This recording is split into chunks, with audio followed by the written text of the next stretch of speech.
On October 2, 1985, a woman walked down a hospital corridor in Los Angeles, past nurses who turned their backs, past security guards who'd been told to monitor the situation, past a gauntlet of photographers who'd been tipped off by someone inside the hospital, and into a room where a man was dying of a disease so stigmatized that his own mother had stopped visiting.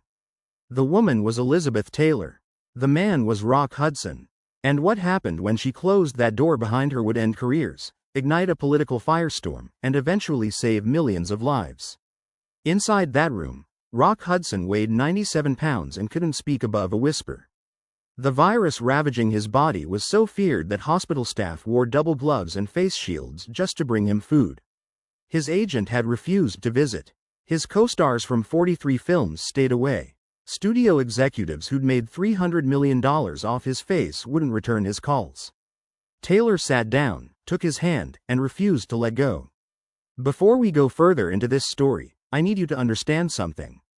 What you're about to hear isn't just another Hollywood tale about fame and friendship. This is the true account of how one woman's decision to hold a dying man's hand became the catalyst for changing global health policy, reshaping public perception of a disease that had killed thousands, and ultimately creating a foundation that has raised over $200 million for AIDS research. The next 18 minutes will show you courage in its rawest form, betrayal at its ugliest, and love when it costs everything. If stories like this matter to you, if you believe that real history deserves to be remembered exactly as it happened, then subscribe to our channel right now, because we're dedicated to bringing you the forgotten moments that changed our world. October 2, 1985, Los Angeles, California, 3:45 in the afternoon. The sky over the UCLA Medical Center was that particular shade of California blue that makes everything look like it's been shot through a film filter, but inside those hospital walls, something dark was unfolding that no amount of sunshine could brighten. To understand what happened that day, you need to understand what America looked like in 1985. AIDS had been identified 4 years earlier, and in those 4 years, it had killed more than 12,000 people in the United States alone. But it wasn't just killing people. It was terrifying them. The disease was so poorly understood that rumors spread like wildfire through every level of society. People believed you could catch it from toilet seats, from sharing utensils, from breathing the same air as an infected person. Mothers pulled their children out of schools if a classmate's parent was diagnosed. Landlords evicted tenants. Employers fired workers based on nothing more than suspicion. Hollywood, that glittering empire built on image and illusion, was perhaps the most terrified place of all. Behind the studio gates and the carefully crafted publicity machines, the industry was hemorrhaging. Actors, directors, costume designers, choreographers, the creative heart of Hollywood was being decimated. But nobody talked about it. Studio heads issued gag orders. Publicists crafted elaborate cover stories. When someone got sick, they disappeared quietly, and official statements blamed pneumonia, cancer, anything except the truth. The entertainment industry had been built on a foundation of secrets for decades. Homosexuality had been carefully hidden, managed, controlled. Gay actors married women in publicity stunts. Studio bosses hired private detectives to clean up scandals before they hit the papers. The system worked because everyone cooperated, everyone stayed silent, everyone protected the illusion. And then AIDS arrived, and silence became impossible. Dr. Marcus Pemberton, a clinical psychologist who specialized in trauma and public health crises during the 1980s, later explained the collective psychology of that moment in stark terms. What we were witnessing wasn't just fear of disease, he said in a 1992 interview. It was fear of visibility. AIDS threatened to make visible what Hollywood had spent billions of dollars keeping invisible. Every AIDS diagnosis was potentially an outing, every obituary a revelation. The industry didn't just fear the disease. It feared the truth. Rock Hudson was born Roy Harold Shearer Jr. in Winnetka, Illinois, in 1925. He arrived in Hollywood in 1946 with $27 in his pocket and a face that made talent scouts stop in their tracks. But he couldn't act. His first screen test was so disastrous that the director reportedly said, "This boy is never going to make it in pictures." Henry Wilson, a talent agent known for discovering and manufacturing stars, saw something different. He saw potential. He gave Roy Shearer a new name, Rock Hudson, and set about creating a movie star from scratch. 78 screen tests later, Hudson finally landed a small part. then a bigger part, then a leading role. By 1957, he was the #1 box office star in America. For the next 2 decades, Rock Hudson represented everything American cinema wanted to be. He was tall, handsome, charming, safe. He starred opposite Doris Day in romantic comedies that made audiences swoon. He played cowboys, soldiers, doctors. He became the ideal of American masculinity, the man every woman wanted and every man wanted to be. But there was another Rock Hudson, the one that existed behind closed doors, at private parties, in relationships that could never be photographed or acknowledged. Hudson was gay in an era when that could end a career with a single headline. He married his agent's secretary in 1955 in what many later described as a publicity arrangement. The marriage lasted 3 years. For the rest of his life, Hudson maintained the carefully constructed facade while living his truth as privately as possible. By July 1985, Rock Hudson weighed less than 100 pounds. He'd flown to Paris seeking experimental treatment for what his publicist claimed was liver cancer. But reporters at Charles de Gaulle Airport saw a man who could barely walk, whose face had become skeletal, whose eyes held a terror that no amount of media training could hide. The photographs hit American newspapers the next morning, and the whispers that had been circulating through Hollywood for months became impossible to ignore. On July 25, 1985, Rock Hudson's publicist issued a statement that would change everything. Rock Hudson had AIDS. The reaction was immediate and devastating. Talk show hosts made jokes. Religious leaders called it divine judgment. Former co-stars gave interviews carefully distancing themselves. Doris Day, who'd kissed him in 6 different movies, felt compelled to publicly state that their last film together had been shot before he could have been infected. The message was clear. Even Hollywood royalty would throw you to the wolves to protect themselves. Elizabeth Taylor's relationship with Rock Hudson went back decades, but their friendship had deepened during the filming of Giant in 1955. While Hudson played a rough Texas rancher opposite Taylor's refined Southern belle, something clicked between them off-screen. They understood each other in ways that few Hollywood friendships ever achieved. Both had survived the studio system. Both understood what it meant to live with secrets that could destroy you if exposed. Both had watched the industry chew up and spit out people they loved. When Taylor heard about Hudson's diagnosis, she was in her suite at the Bel Air Hotel, preparing for a charity gala. The news came via a phone call from a mutual friend, and according to those present, Taylor sat down on the edge of her bed and didn't move for 20 minutes. Then she picked up the phone and started making calls. Dr. Rebecca Thornhill, a historian specializing in Hollywood's golden age and the social impact of celebrity culture, has studied the dynamics of that moment extensively. You have to understand what Elizabeth Taylor was risking, Dr. Thornhill explained in a 2018 lecture series. Taylor wasn't just famous, she was a business empire. She had perfume lines, jewelry collaborations, ongoing film contracts worth millions. And more than that, she had power in an industry where women rarely held real power. One wrong move, one association with the wrong scandal, and all of that could evaporate. The studio executives who'd been whispering in her ear for 40 years were very clear about what would happen if she publicly aligned herself with Hudson now. The phone calls started within hours of Taylor making inquiries about visiting Hudson. The first came from a studio head who'd worked with her on 4 different films. The message was delivered in the carefully coded language that Hollywood executives had perfected over decades. Liz, honey, we're all heartbroken about Rock, but you need to think about your image right now. The public doesn't understand this disease yet. If you're photographed going to see him, people might get the wrong idea. The wrong idea. That phrase appeared in nearly every conversation.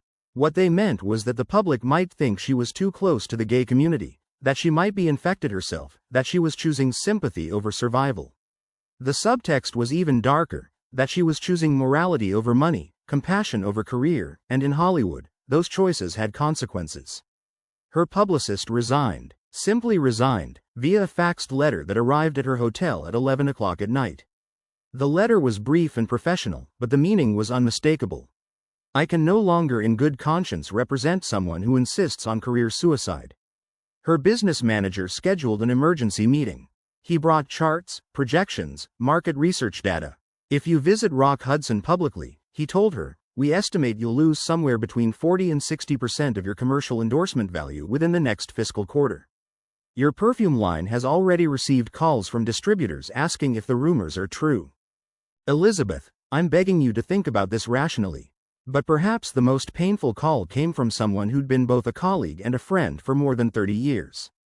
The conversation was brief. Liz, I love you, and I understand what you're trying to do, but I can't be associated with this. My family, my career, my reputation, I've worked too hard to build what I have. If you go through with this hospital visit, I'm going to have to publicly distance myself from you. I'm sorry, but that's just how it has to be. Taylor listened to all of it. She took the meetings, read the letters, heard the veiled threats and the open pleas. And then she made her decision. On October 2, 1985, Elizabeth Taylor's car pulled up to the UCLA Medical Center at 3:35 in the afternoon. She was dressed simply, a dark dress, minimal jewelry, no designer accessories. She'd told her driver to take her to the front entrance, not the private entrance that celebrities typically used. She wanted to be seen. The hospital corridor was crowded. Nurses stopped what they were doing.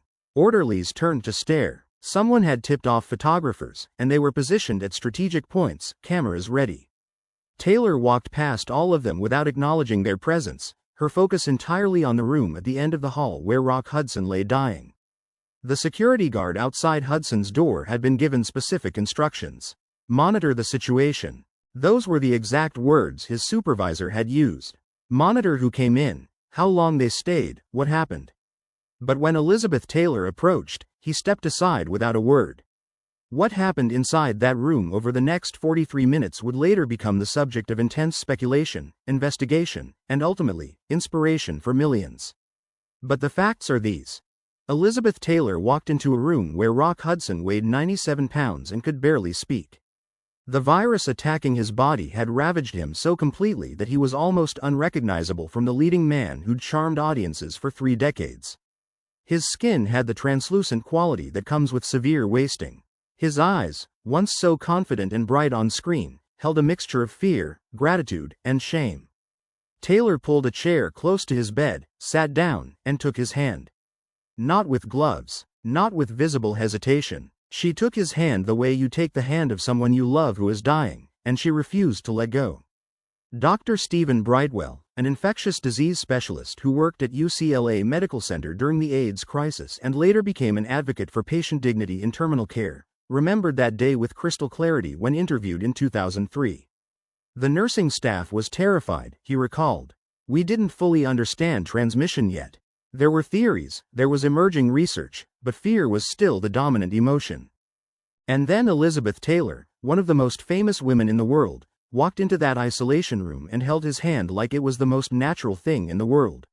I watched nurses cry. I watched it change the atmosphere in that entire ward almost instantaneously. What they talked about in those 43 minutes has never been fully disclosed, but pieces have emerged over the years through interviews, memoirs, and the testimony of people who were close to both of them.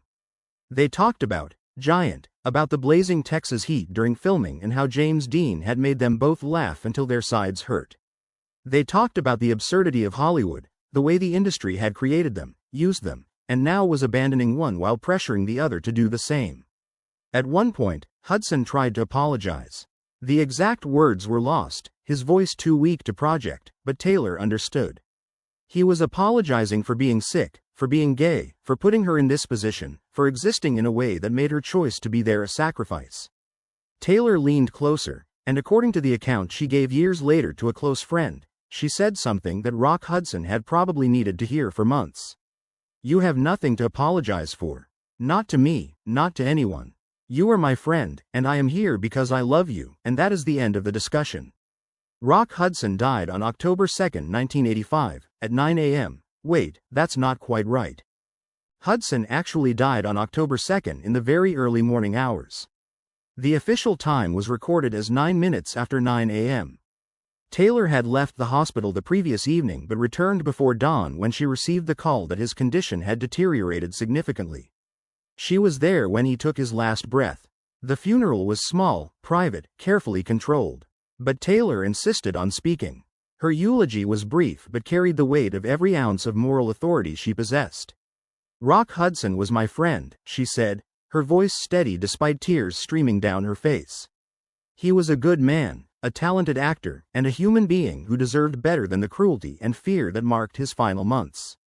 We should all be ashamed, as an industry, as a society, as people who claim to value compassion, that it took his death to force us to pay attention.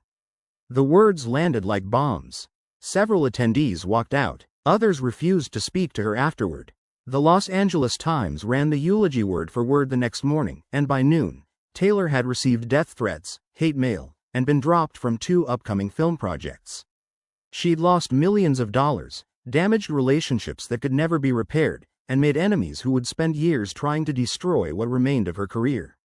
And she didn't stop. Within weeks of Rock Hudson's death, Elizabeth Taylor began the work that would define the rest of her life. She co-founded the American Foundation for AIDS Research, known as AMFAR, and served as its founding national chairman. She leveraged every ounce of her celebrity, every relationship she'd built, every favor she was owed, and poured it into fundraising, awareness, and political pressure. The first AMFAR benefit gala raised over $1 million. Critics said it was a one-time success driven by the shock of Hudson's death, that public interest would fade. The second gala raised over $2 million. Taylor went to Washington and testified before Congress, demanding more funding for AIDS research at a time when President Reagan still hadn't publicly mentioned the disease. She appeared on talk shows, gave interviews, wrote op-eds, and refused to let anyone forget what she'd seen in that hospital room. The transformation was remarkable and, for Hollywood, deeply uncomfortable. Elizabeth Taylor, who'd been known for her beauty, her jewels, her 8 marriages, her violet eyes, had become something more dangerous, a moral voice that couldn't be silenced or controlled. She used her fame as a weapon, pointing it at politicians who ignored the crisis, at pharmaceutical companies that price-gouged dying patients, at religious leaders who preached judgment instead of compassion. By 1991, AMFAR had raised over $50 million. By the time of Taylor's death in 2011, that number exceeded $200 million. The organization funded groundbreaking research into antiretroviral drugs, supported community health initiatives, fought stigma, and saved countless lives. Medical researchers later estimated that the work AMFAR funded in its first decade contributed directly to treatment breakthroughs that extended the lives of millions of people worldwide. But the numbers, staggering as they are, don't fully capture what Taylor's decision in that hospital room meant. Dr. Patricia Lansing, a sociologist who has studied the AIDS crisis and its cultural impact for more than 20 years, put it this way in a 2015 journal article. When Elizabeth Taylor walked into Rock Hudson's room and took his hand, she didn't just comfort a dying friend. She forced America to confront its own cruelty. She made it impossible to continue pretending that AIDS victims were somehow less deserving of compassion, less worthy of dignity, less human. She used her privilege as a weapon against fear, and in doing so, she changed the trajectory of a global health crisis. The cost to Taylor personally was significant and lasting. She lost friends who never spoke to her again. She faced ongoing health issues herself, chronic back problems, multiple surgeries, addiction struggles, and there were always whispers that the stress of her AIDS activism had contributed to her physical decline. Her commercial value never fully recovered from the scandal of associating herself with the disease. But when asked about it years later, in an interview conducted just months before her own death, Taylor was characteristically direct. "I made more money than any human being needs in a lifetime," she said. "I had fame, I had beauty, I had everything Hollywood could possibly give me. What was I supposed to do with all of that? Let rock die alone because I was afraid of what people might think? Let millions of people suffer because speaking up might cost me endorsement deals? If that was the price of keeping Hollywood's approval, then Hollywood could go to hell." The hospital room where Elizabeth Taylor held Rock Hudson's hand was eventually demolished in a renovation. The building was torn down, rebuilt, modernized. There's no plaque, no memorial, nothing to mark what happened there on that October afternoon in 1985. But the ripples from that moment continue spreading outward even now, decades later. Every time someone receives life-saving antiretroviral treatment, every time an AIDS patient is treated with dignity instead of fear, every time we choose compassion over comfort, we're living in the world that Elizabeth Taylor helped create by refusing to let go of her friend's hand. She proved that sometimes the most revolutionary act isn't grand or complicated. Sometimes it's as simple and as difficult as showing up when everyone else walks away, holding on when everyone else lets go, and loving someone when the entire world says it's too dangerous, too costly, too much. If this story moved you, if it reminded you that individual courage can change history, if it made you think differently about what real heroism looks like, then do me a favor. Hit that like button, leave a comment sharing your thoughts, and subscribe to our channel. Because every week, we're bringing you true stories like this one, stories about the moments that changed our world, the people who refused to stay silent, and the courage that costs everything but matters more than anything. There are dozens more stories like this one, forgotten moments of incredible bravery and sacrifice, waiting to be told right here on our channel. And I promise you, each one is worth your time.